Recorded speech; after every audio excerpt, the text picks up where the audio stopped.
بسم اللہ الرحمن الرحیم۔ پاکستانی سیاست کا ایک بنیادی سوال، کیا عمران خان اور اسٹیبلشمنٹ کے درمیان پس پردہ کوئی بات چیت چل رہی ہے؟ کیا دونوں طرف سے کوئی ایسا راستہ نکالنے کی کوشش کی جا رہی ہے کہ بات چیت کو نہ صرف آگے بڑھایا جائے بلکہ جو ٹکراؤ کا ماحول ہے اس کی شدت کو کم کر کے کچھ لو اور کچھ دو کی بنیاد پر آگے بڑھا جائے؟ یا یہ ایک محض پروپیگنڈا ہے کہ جی اسٹیبلشمنٹ عمران خان سے اور عمران خان اسٹیبلشمنٹ سے مفاہمت چاہتے ہیں؟ اصل میں ہماری جو اطلاعات ہیں اس کے مطابق کہیں نہ کہیں کوئی بات چیت تو چل رہی ہے، اور یہ ممکن ہی نہیں ہے کہ کوئی بات چیت نہ ہو رہی ہو، کیونکہ جس قسم کی اس وقت تلخی ہے، جس قسم کا ٹکراؤ ہے، جس قسم کا ماحول، جس قسم کی بد اعتمادی ہے، اور جس قسم کا ایک سیاسی ڈیڈ لاک اور معاشی ڈیڈ لاک اور سیکیورٹی ڈیڈ لاک پاکستان میں پیدا ہو چکا ہے، اس میں آگے بڑھنے کے لیے یقینی طور پر عمران خان اور اسٹیبلشمنٹ کے درمیان کچھ باتوں پر اتفاق ہونا چاہیے، کیونکہ اگر یہ اتفاق نہیں ہوگا تو جو اس وقت پاکستان کا جو معیشت کا نظام ہے وہ آگے نہیں بڑھ سکے گا، اور جتنی مرضی آپ باہر سے سرمایہ کاری کروا لیں، اگر آپ نے نیچے انٹرنلی پولیٹیکل سٹیبلٹی پیدا نہ کی تو اکنامک سٹیبلٹی ممکن نہیں ہو سکی۔ اسی لیے کچھ لوگ اس وقت اسٹیبلشمنٹ کو بھی باور کروا رہے ہیں اور کچھ لوگ عمران خان کو بھی باور کروا رہے ہیں، اور کہہ رہے ہیں کہ کچھ لو اور کچھ دو کی بنیاد پہ کوئی راستہ آپ کو نکالنا ہوگا،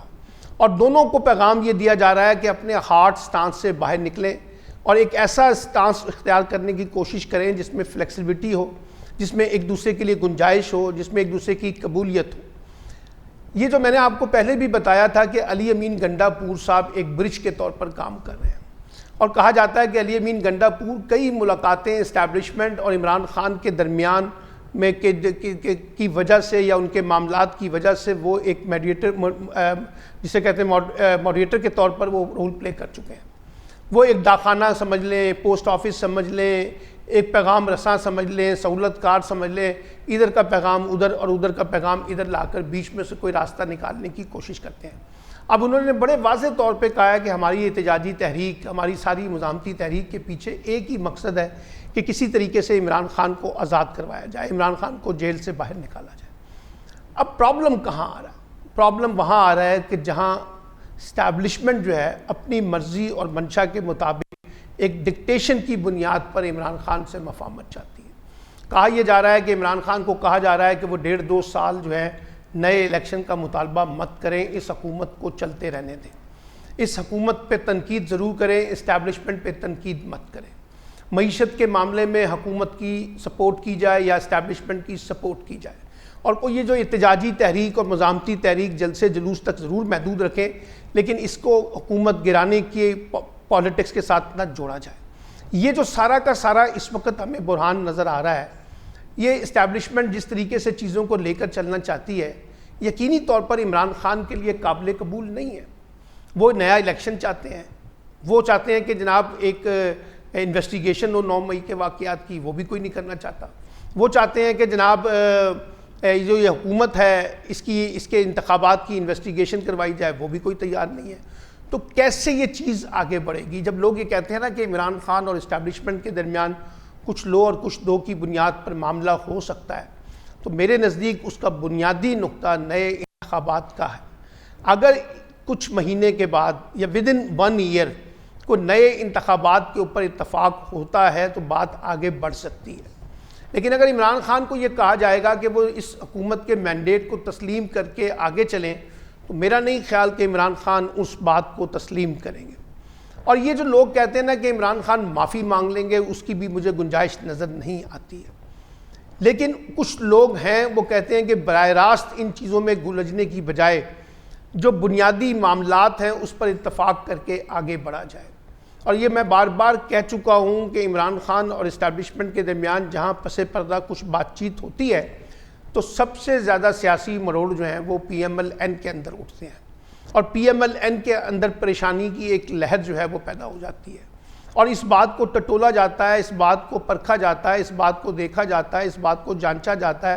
کہ کیا وجہ ہے کہ عمران خان اور اسٹیبلشمنٹ کے درمیان پس پردہ کسی نہ کسی شکل میں بات چیت چلے۔ اسی حکمت عملی کے تحت حکومت جو ہے پی ٹی آئی اور اسٹیبلشمنٹ کے درمیان تلخیوں کو، بد اعتمادی کو اور ٹکراؤ کو زیادہ سے زیادہ ابھارنا چاہتی ہے، کیونکہ اس میں اس کا بینیفٹ لگا ہوا ہے۔ لیکن ایک بات ہمیں سمجھنی ہوگی، پاکستان کی اسٹیبلشمنٹ کو بھی اور عمران خان کو بھی اور حکومت کو بھی، کہ اگر پاکستان نے آگے جانا ہے تو مفاہمت کا راستہ نکالنا ہوگا۔ یہ جو عمران خان دشمنی میں عمران خان کو ایلیمینیٹ کرنا، عمران خان کو ختم کرنا، ان کا سیاسی راستہ بند کرنا، سیاسی دروازے بند کرنا، عدالتوں میں ان کو گھسیٹنا، ان کے مقدمات میں تاخیری حرب اختیار کرنا، ان کو ریلیف نہ دینا، ان کو پولیٹیکل وکٹمائز کرنا، ان کی بہنوں کو، ان کی بھانجی کو، ان کے بھانجے کو جس طریقے سے پولیٹیکل وکٹمائز کیا جا رہا ہے، وہ ظاہر کرتا ہے کہ اس وقت ایک بڑا دباؤ ہے عمران خان کے اوپر، اور یہ سارا کچھ عمران خان کے اوپر اس لیے کیا جا رہا ہے کہ عمران خان وقتی طور پہ سرنڈر کرے اور وہ کوئی ایسا راستہ اختیار کر لیں جو اسٹیبلشمنٹ کو قابل قبول ہو۔ عمران خان جس مضبوط اعصاب کے مالک ہیں اور جو لوگ ان کو جانتے ہیں، وہ بھی اتنی آسانی سے بات چیت ماننے کے لیے تیار نہیں ہوں گے، اور ان کا بقول یہ جو جتنی وہ سیکریفائس کر رہے ہیں، جتنی وہ قربانی دے رہے ہیں، جتنی وہ سزا کاٹ رہے ہیں، جتنی وہ تکلیف برداشت کر رہے ہیں، جتنا وہ جیل کے اندر ہیں، وہ سب کچھ اس لیے نہیں تھا کہ عمران خان نے ایک چھوٹی سی ڈیل کرنی تھی اور ڈیل کے نتیجے میں پاکستان سے باہر جانا تھا یا اپنے خلاف مقدمے ختم کرانے تھے۔ اور عمران خان میں اور ان کے جو اپوننٹ ہیں، یعنی ان کے سیاسی مخالفین میں بنیادی فرق ہمیں یہ نظر آتا ہے کہ عمران خان کی مزاحمت ان کی دور کی مزاحمت سے زیادہ سٹرونگ نظر آتی ہے۔ اس لیے ایک ڈیڈ لاک بھی ہے، جہاں بات چیت چل رہی ہے، جہاں بات چیت کے ذریعے راستہ نکالنے کی کوشش کی جا رہی ہے، وہیں ایک ڈیڈ لاک بھی نظر آ رہا ہے، اور ایسے لگتا ہے کہ جیسے یہ ڈیڈ لاک جو ہے بڑھتا جا رہا ہے، کیونکہ اس میں سے کچھ نکل نہیں رہا، اس میں سے کوئی بات آگے نہیں بڑھ رہی، اس میں سے کوئی گیو اینڈ ٹیک نہیں ہو رہا، اس میں سے کوئی ایسا راستہ نہیں نکل رہا جو دونوں کو ریلیف دے سکے۔ اور پھر آپ دیکھیے، آپ نے ون ون سچویشن بنانی ہے، نہ ان کے بارے میں شکست نہ ان کے بارے میں شکست، ایک ایسا راستہ نکالنا ہے جو ان کے لیے قابل قبول ہو، اور وہ قابل قبول راستہ نئے الیکشن کے طور پر سامنے آ سکتا ہے، لیکن حکومت کیوں چاہے گی کہ نیا الیکشن ہو؟ اور اسٹیبلشمنٹ بھی فوری طور پر الیکشن کروا کر پی ٹی آئی کو کوئی بڑا بینیفٹ نہیں دینا چاہتی۔ اور اب جس طرح سے حکومت کا دعویٰ ہے، اسٹیبلشمنٹ کا دعویٰ ہے کہ معیشت ایک ٹریک کے اوپر آ گئی ہے، آئی ایم ایف کے معاملے کے بعد، آئی ایم ایف سے معاہدہ ہونے کے بعد بہت سے ممالک پاکستان میں سرمایہ کاری کریں گے، سعودی عرب کی مثال بار بار دی جا رہی ہے، جن کے وزیر جو ہے